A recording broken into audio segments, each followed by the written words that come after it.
তুলে দিবে আর রোজানা যে ভাঙে দিবে আর আরেকো বন্ধু তাই আমরা 200 টাকা করে চালাই এক বছর এটিএম বলছিল রাখে দেখি চলি। চন্দনাইশ উপজেলার 2000 পৌরসভা অগ্নিকাণ্ড ছোট বড় সমান বনফুরি সাইগি রবিবার ভোর 5টার সময় 2000 পৌরসভার হাজারিবাড়ির সামনে এই ঘটনা ঘটে। এটা ক্ষয়ক্ষতির পরিমাণ প্রায় 60-70 লাখ টাকা বলে জানায় ক্ষতিগ্রস্ত দোকান মালিক। এটা ক্ষতিগ্রস্ত ব্যবসায়ী হল এবং ব্যবসায়ী না তাহলে জানাই। সর্বপ্রথম আমাকে এখানে হাজার শপিং সেন্টারের সিকিউরিটি গার্ড আমাকে কল দেওয়ার পর আমি সাথে সাথে মসজিদের মেয়েকে অ্যানাউন্স করি, চেষ্টা করছি মানে আশেপাশের লোকজন আসার জন্য।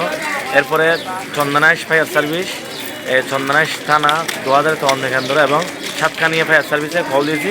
যথাযথ সময় সেবা না পেয়ে আমি 311 কল দেওয়ার পর ওনারা আমার সাথে যোগাযোগ করেছে। যোগাযোগ হওয়ার প্রায় আমাকে যখন দারোয়ান কল দিয়েছে তখন প্রায় আপনার এই 7:55 মতো হয়েছে। আমি সাথে সাথে কল দেওয়ার পর ওরা আসতে ফায়ার সার্ভিস আসতে অনেক দেরি হয়েছে। অনেক দেরি হওয়ার দরুন এখানে অনেক বেশি ক্ষয়ক্ষতি হয়েছে।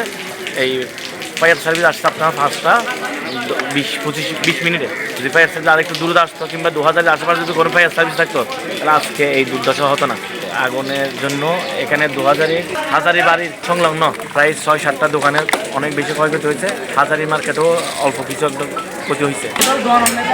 10 লাখ টাকা হতে 70,000 টাকা সমাজ করতে এক বছর আলা জামাই দুজনে 200 টাকা 70,000 টাকা না কোন বেল নিয়ে সিরিজে এগিয়ে বেও গ্যাস ঠিক আছে দেখুন 70,000 টাকা কামানোটে এনার সমাধি ভেঙে দিই রোজার মানে দিন আগে থেকে আর দিকে যাবে যেমন আরে কাশ্মীরি লাগাই এই বিষয়ে চন্দনাইশ ফায়ার সার্ভিস স্টেশনের warehouse inspector Mohammad Kamrul হাসানে জানাই। চন্দনাইশ ফায়ার সার্ভিস থেকে 5:05 সংবাদ পাওয়ার সাথে সাথেই টার্ন আউট দিয়েছি আমাদের স্টেশনে, আমাদের 2টা টার্ন আউট সহ।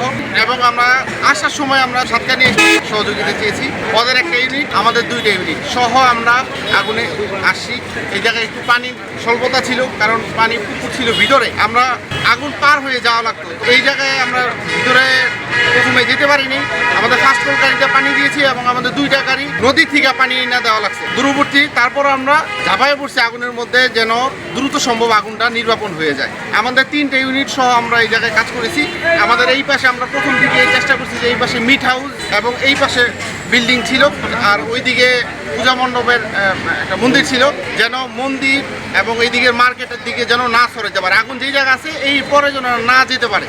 আমরা প্রথম দিকেই চেষ্টা করছি যেন আগুনটা যতটুকু সম্ভব সীমিত পর্যায়ে নিয়ে আসা যায়। এই জায়গায় আমরা যতটুকু জানিছি 6টা দোকান আগুনের, একটা মুদি দোকান, 3টা চায়ের দোকান, একটা কুলিং কর্নার।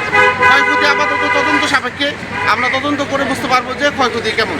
প্রাথমিক ধারণা আমরা ক্ষয়ক্ষতি তদন্ত সাপেক্ষে বলতে পারবো।